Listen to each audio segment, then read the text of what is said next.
Bang Saur Siagian, aktivis anti korupsi. Selamat malam. Saya sengaja pakai item event dari atas ke bawah karena suasana berduka. Berduka karena apa, Bang? Singkat, Bang. Ya, suasana karena kan kita bicara soal kematian ini. Oke. Ya kan, jadi nanti apa? Nanti setelah giliran. Kematian apa nih kita tunggu sesaat lagi. Kita gitu ya. simpan dulu ya Bang Saur ya. Kami juga menghadirkan, ini cukup mengagetkan kami juga sudah konfirmasi langsung ke yang bersangkutan apakah berkenan disebutkan sebagai mantan terpidana korupsi. Dan beliau mengaku itu, memang betul itu faktanya, Bang Patrice Riu Capella. Terima kasih banyak. Ya, selamat malam. Bang. Kita langsung ke Bang Saur Siagian. Menurut Anda kita langsung to the point saja Bang. Layakkah hukuman mati untuk para koruptor? Yes or no Bang?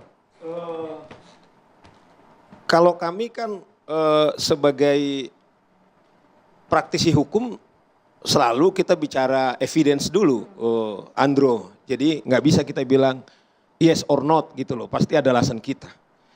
Namun saya akan mulai sesungguhnya bahwa tema kita ini, boleh nggak saya berdiri? Boleh, Boleh, sambil silakan, berdiri Bang. boleh Bang. Tapi saya minta, ada nggak boleh mahasiswa berdiri di sini? Yang Salah pria. satu boleh, Andro dibantu. Boleh, Pria. yang pria diajak Ya. berdiri, tenang, aman, sama Ya, Bang aman, Saur aman. aman. Gak akan Ya. diapa-apain.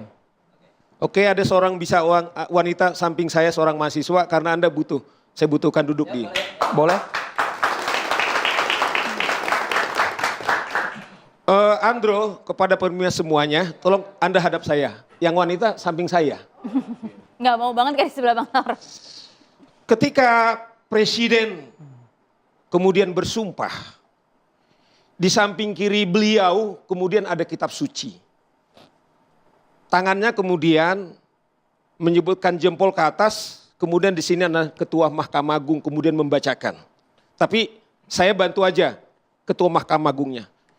Dia mengatakan begini, demi Allah, saya bersumpah akan taat kepada Pancasila dan menjalankan undang-undang dan melayani yaitu bangsa dan negara. Yang mau saya katakan adalah ada kitab suci di tangan kirinya tetapi juga menyebutkan isi konstitusi. Itulah sumpah presiden. Maksud saya, Bro, saya memaknai apa sumpah presiden yang telah diucapkan itu setidaknya tergambar malam hari ini. Silakan duduk kawan-kawan sekalian. Nah, oleh karena itu Bang Andro, ketika kita bicara soal korupsi atau katakanlah pemberantasan korupsi dengan tema kita, apakah seorang pelaku koruptor dapat dihukum mati? Andro, kemudian Maria dan kita semua.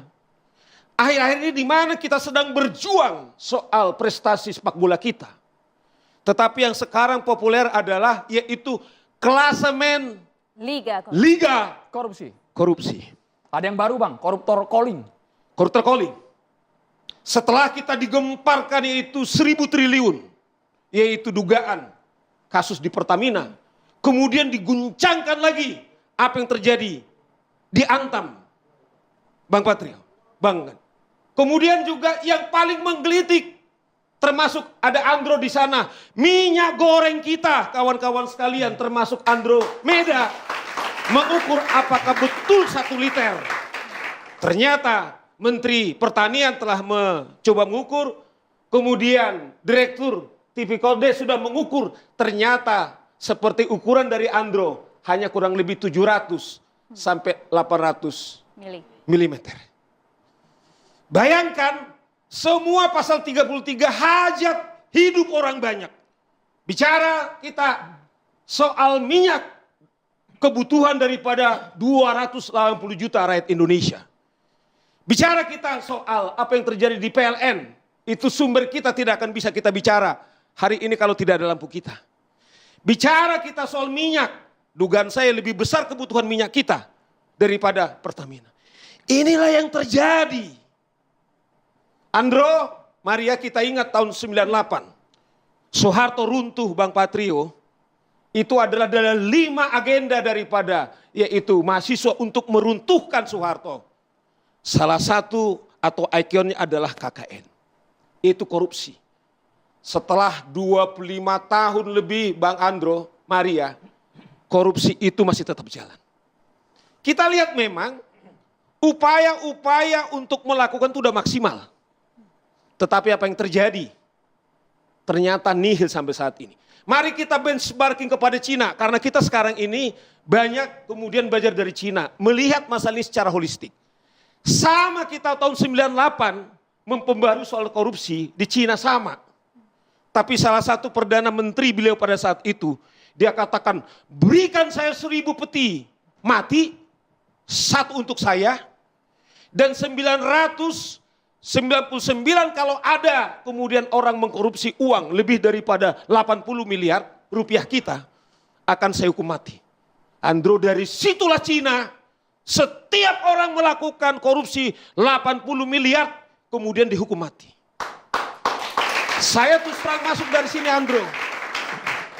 Sekarang tahun 88, saya tadi searching Bang Magdir, tahun 98, income per kapita kita dengan Cina, Bang, bisa searching, sama Bang, sama kita tahun 98.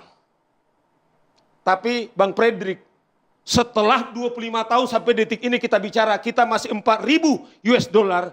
Cina sekarang sudah 12.000 US dollar income per kapitanya. Artinya 3 kali lebih baik daripada Indonesia.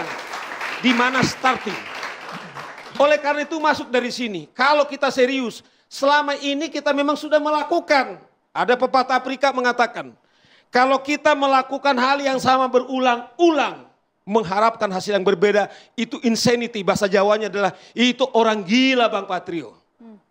Seseorang yang melakukan hal berulang-ulang, mengharapkan hal yang sama, kalau bahasa Jawa kata itu gendeng. Oleh karena itu, saya bukan soal apakah ini soal hak asasi manusia.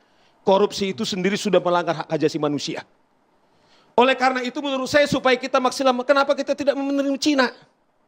Coba saya tidak menghina Patrio. Kalau kita lihat misalnya, katakanlah korupsi extraordinary crime. Sama dengan kita bilang teroris, sama dengan narkoba. Padahal menurut saya, jauh lebih dahsyat kejahatan daripada koruptor. Ini tidak beretika karena kejahatan mereka di tangan mereka di hotel berbintang 7 yang mereka lakukan. Jadi layak dihukum mati Bang koruptor. Jadi oleh karena itu coba WA yang dirilis oleh Jaksa Agung. Orang-orang senang. Orang-orang itu dia bilang orang-orang senang di grup WA-nya. Oleh karena itu Bang Andro, kalau kejahatan narkoba, kejahatan yaitu teroris sama extraordinary crime kita sudah tuntut mati. Oleh karena itu kalau kita mengharapkan tidak lagi ada kemiskinan, saya kira sangat layak semua koruptor, apalagi koruptor yang sudah kemudian menggemplang uang kita 1.500, itu layak dihukum mati. Layak dihukum mati Bung Fredrik. Kalau kita berbicara mengenai efek jerah, layakkah para koruptor kita dihukum mati, Bung Fredrik?